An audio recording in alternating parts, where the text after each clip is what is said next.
couple I know, let's call them Dan and Linda, sold their 4-bedroom house last spring. They'd raised 3 kids there, paid off the mortgage 20 years ago, and the place was worth about $1.5 million. They figured they'd pocket the difference, buy a nice little condo, and cruise into retirement with extra cash in the bank. 6 months later, Dan called me. His voice was shaking. Between the capital gains tax, the Medicare surcharge he never saw coming, and the closing costs, he'd lost over $200,000. $200,000. Gone. And nobody, not his realtor, not his neighbor, not even his brother-in-law who knows a lot about money, had warned him. If you're over 60 and thinking about selling your home to downsize, you need to hear this before you do anything.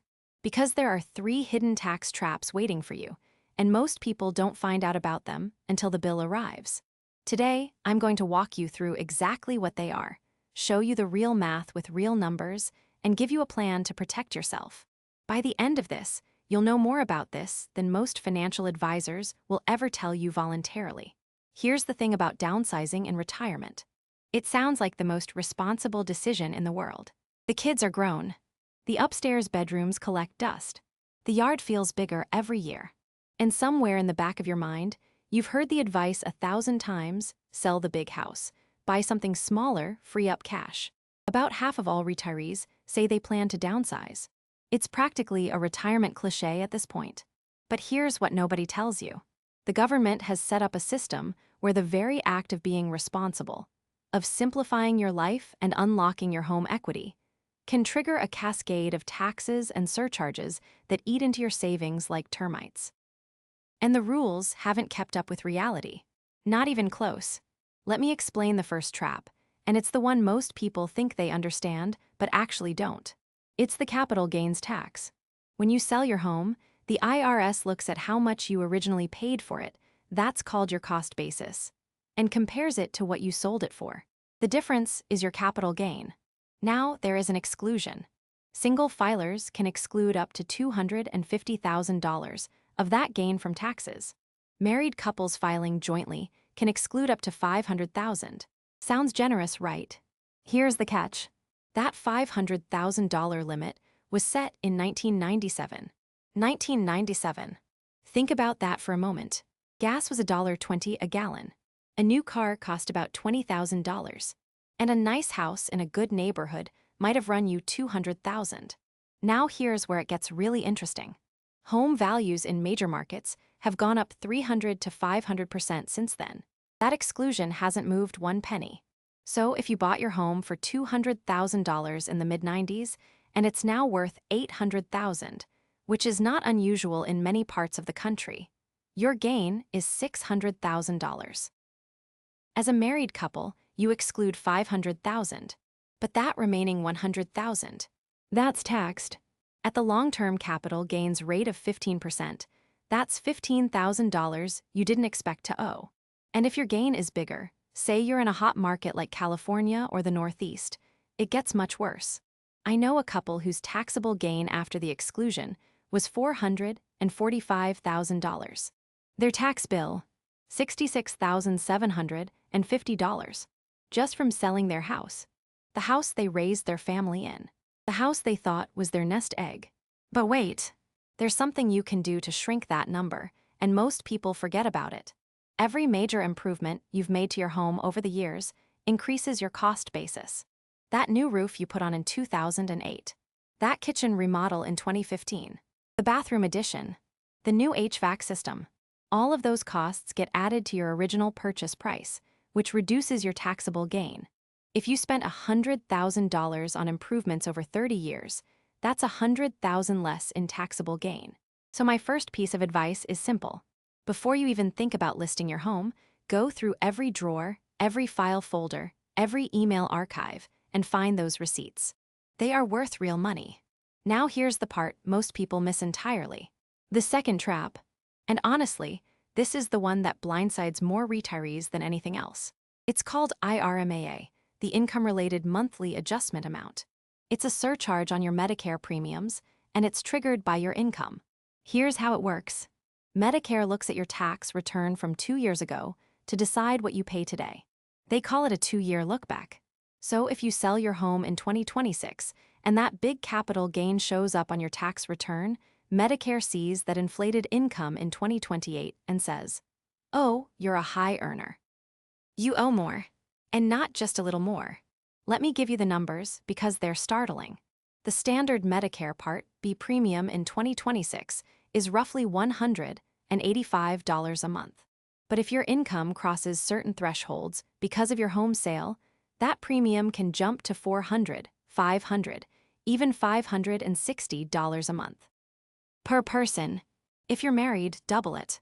One financial advisor shared an example of a couple whose $300,000 in taxable gain from a home sale pushed their Medicare premiums from about $406 a month to over $800 a month.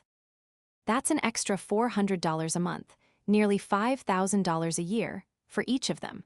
Combined, they were paying almost $10,000 extra per year in Medicare premiums they never expected. And here's the really painful part. This hits you for at least a full year, sometimes two, until that high-income year falls off the look-back window. Does this sound familiar? You do the math on selling your house, and it all looks great on paper. Then these hidden charges show up like uninvited guests at a dinner party. The timing is everything with IRMAA. The absolute worst time to sell your home is right around age 63 or 64. Because that capital gain lands on your tax return just as you're starting Medicare at 65. You walk straight into the surcharge. If you can sell before 63 or wait and plan strategically, you might avoid the worst of it entirely. And there's one more thing. If the home sale was truly a one-time life event, you can file something called an SS-44 form with Social Security to request a reconsideration of your IRMAA surcharge. It's not guaranteed to work, but it's worth knowing about. Most people don't even know this form exists. Now let's flip this around and talk about the third trap. This one is about what happens after you downsize.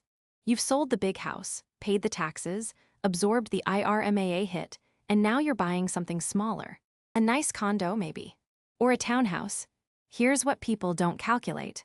The transaction costs on both ends, selling and buying, typically eat 10 to 15% of your home's sale price. On a $500,000 home, that's $50,000 to $75,000 gone to real estate commissions, closing costs, inspections, repairs, staging, and moving expenses. If you're moving long distance, say from the East Coast to Florida, add another $5,000 to $10,000 for the move itself. But here's the catch that surprises everyone. If you're moving from a state with property tax caps, like California's Proposition 13 or Florida's Save Our Homes, selling your home resets your property tax assessment to current market value. A couple in California who's been paying $3,000 a year in property taxes could suddenly face $12,000 a year on their new home. That's $9,000 a year, every year, that they didn't account for. And then there are HOA fees. If you're moving into a condo or a planned community, those fees can run $500 to $1,000 a month or more. That's $6,000 to $12,000 a year in fees that never existed when you owned your house. Some people trade a paid-off mortgage for an HOA payment that feels just like one. I want you to really think about this next part. Let's walk through a real example so you can see exactly how this math works. Say you're a married couple, both 68 years old. You bought your home 30 years ago for $200,000. You put in about $100,000 in improvements over the years, so your adjusted cost basis is $300,000. Your home is now worth $800,000. Your gain is $500,000. You exclude $500,000, the full married exclusion, so your capital gains tax is zero. Congratulations! But your income from the sale still shows up on your tax return. Between the gross proceeds, your Social Security, and your retirement account withdrawals, your modified adjusted gross income crosses the IRMAA threshold. Medicare premiums jump by $300 a month per person. Over 2 years, that's $14,400 in extra Medicare costs. Transaction costs at 12% of $800,000, $96,000. You buy a condo for $400,000. HOA fees are $700 a month, $8,400 a year. After 3 years in the condo, you've spent over $135,000 in costs that a simple, let's downsize, conversation didn't account for. Now compare that to the safer path. Same couple, same house. They stay put. They pay their property taxes, which are locked in at $4,000 a year thanks to their state's assessment cap. They do basic maintenance, $5,000 a year. Total annual cost, $9,000. And here's the part that changes the whole equation. If they hold the home until they pass away, their children inherit it with what's called a stepped-up basis. That means the children's cost basis resets to the home's market value at the date of death. If the home is worth $800,000 and the children sell it for $800,000, the capital gain is zero. Zero tax. The entire $500,000 gain just disappears from the tax system. That's the power of the step-up in basis. It's one of the most valuable tax provisions in the entire code, and most families don't even know it exists. Now, I'm not saying you should never downsize. For some people, it absolutely makes sense. If your home needs $100,000 in deferred maintenance, or if you're struggling with the stairs, or if you genuinely want to be closer to your grandchildren in another state, downsizing might be the right choice. But you need to go in with your eyes open and your calculator in hand.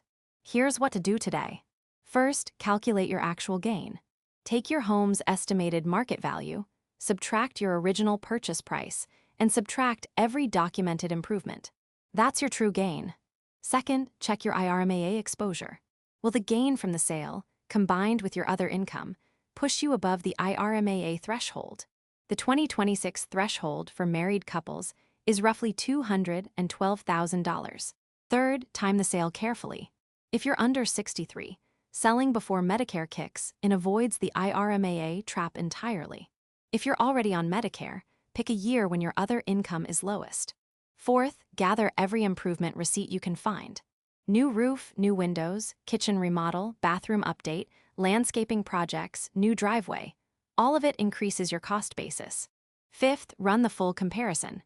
Add up everything you spend now, property taxes, insurance, maintenance, utilities, and compare it to everything you'd spend after downsizing, including HOA, new property taxes, new insurance, and the lost investment potential of your transaction costs. Sixth, ask about property tax portability. Some states like California and Florida allow seniors to transfer their existing tax base to a new home under certain conditions. This can save thousands per year. Seventh, talk to a tax advisor and a Medicare specialist. Not a realtor, not a friend, a licensed professional who can run your specific numbers. And eighth, give yourself a 24-hour pause before signing anything. This is not a decision to make in an afternoon. Now let me share something important about protecting yourself, because whenever there's a big financial transaction involving seniors and home equity, scammers come out of the woodwork. Watch out for We Buy Houses companies that offer you 50 to 70% of your home's actual value. They target people who feel rushed. Be wary of anyone who claims they can eliminate your capital gains tax through some special loophole or offshore trick. That's a scam. Be cautious of high-pressure reverse mortgage salespeople who push their product as an alternative to selling without fully disclosing the fees and conditions. And if a stranger contacts you, by phone, email, or even at your door, offering unsolicited help with your home sale, that's a red flag every single time. Watch out for fake moving companies that give you a low estimate and then hold your belongings hostage for a much higher price. Be suspicious of anyone who asks you to wire money or pay with gift cards for any part of the home transaction. And never give your social security number or bank account details to someone who contacts you first. If a deal sounds too good to be true, like someone offering to buy your home above market value sight unseen, it almost certainly is. If someone pressures you, here are 3 things you can say. U201CI, Don U2019T, make financial decisions on the spot. I need to review this with my advisor, U201D. Or U201CI Utwo 1019 million not interested, and please Don U2019T contact me again. U201D. Or simply, U201CI need to verify everything UU2019V told me independently before I proceed. U201D. Pause. Call back on a number you find yourself. Check everything independently. And always consult someone you trust before signing anything or sending money. If you've already sent money to someone you're not sure about, do these things immediately. Call your bank and ask to freeze or reverse the transaction. File a report with the FTC at reportfraud.ftc.gov. Contact your state attorney general's office. Place a fraud alert on your credit reports with all 3 bureaus. And tell someone you trust what happened: a family member, a friend, a financial advisor. There is no shame in it. These scammers are professionals, and they target smart people. Here are the 3 things I want you to remember from everything we've talked about today. Number 1, the $500,000 capital gains exclusion hasn't changed since 1997, and it's catching more families every year as home values rise. Number 2, selling your home can trigger IRMAA surcharges that increase your Medicare premiums by thousands of dollars per year, and the timing of your sale matters enormously. Number 3, the step-up in basis means your heirs could inherit your home and pay zero capital gains tax, which might be worth more than any downsizing savings. Now, if you're a family member or caregiver watching this with someone you love, here's how you can help without overstepping. First, offer to help gather those improvement receipts and documents. It's a practical task that shows support without taking over. Second, suggest running the numbers together, not as a directive, but as a team effort. Third, connect them with a qualified tax advisor who specializes in retirement planning. You can ask questions like, have you thought about what the tax impact might look like? Or, would it help if we sat down and compared the real costs side by side? Or, would you like me to find a tax advisor who can walk through your specific situation? Please don't shame anyone for not knowing about these rules. Don't take control of the decision. And don't rush anyone. This is their home, their memories, and their choice. Let me say those 3 key points one more time, because they're that important. Number 1, the $500,000 capital gains exclusion hasn't changed since 1997, and it's catching more families every year as home values rise. Number 2, selling your home can trigger IRMAA surcharges that increase your Medicare premiums by thousands of dollars per year, and the timing of your sale matters enormously. Number 3, the step-up in basis means your heirs could inherit your home and pay zero capital gains tax, which might be worth more than any downsizing savings. Here's the core idea. Downsizing in retirement can be the right move, but only if you know the real math. The taxes, the surcharges, the hidden costs, they're all avoidable if you plan ahead. Don't let anyone rush you. Don't let anyone tell you it's simple. Run your numbers. Talk to a professional. And remember, this is general financial education, not personal financial advice. Your situation is unique, and you deserve someone who will look at your specific numbers before you make this decision. Save this video. Share it with someone you know who's thinking about selling their home. And if you learned something today that surprised you, take that as a sign: the more you know, the more you keep. Stay sharp out there.